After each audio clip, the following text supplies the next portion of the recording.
bulan Ramadan. Pada miapanutul ku hadis Rasul sallallahu alaihi wasallam, nagyang kaya surga ay nitilaga duwala ko mga uri penian. Nasikot tandayo saragun na diipaki perasan Allah subhanahu wa ta'ala.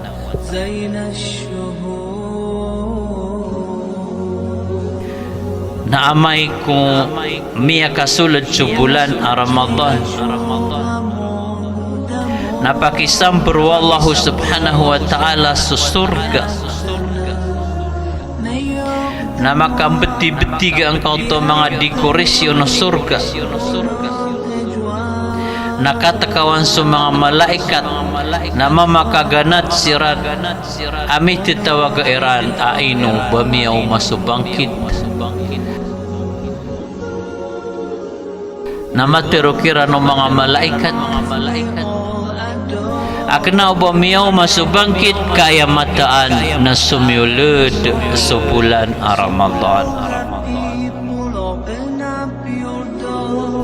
Sa bulan Ramadan asumyulud ay ang maana niyan natika pemanu Allah sudi ini yang kapaki perasi kapakin dekorasioni si sangkau to surga.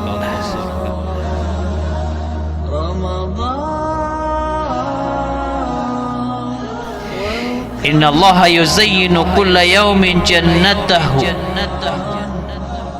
Mata anasu Allah na di ini yang perasaan ku umang gaw iku bulan Ramadan sa surga.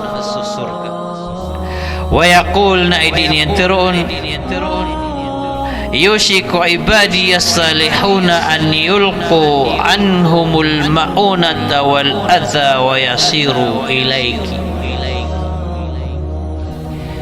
Makna niya na magaan rekaden maka sule datigu Allah sa mga uripang kuwa mga pipi amal.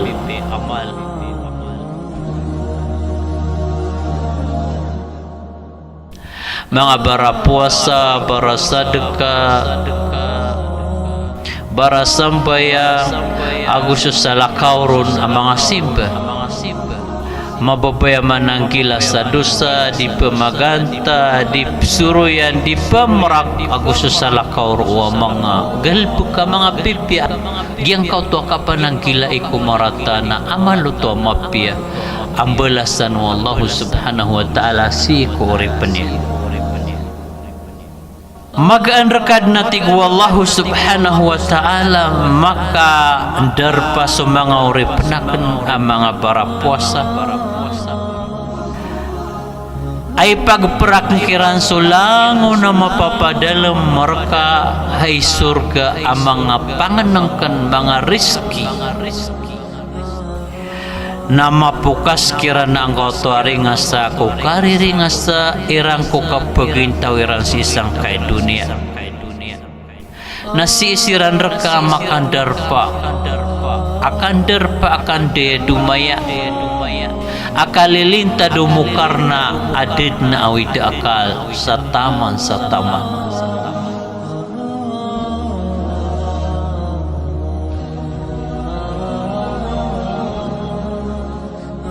Giana ni diturun wallahu subhanahu wa ta'ala si iko surga igira amiyaw maso e maana niyan na bulan Ramadan na di pakiperasan Allah subhanahu wa ta'ala sa surga iyang ko umang gawi nagyuto di ini yang terun si iko surga.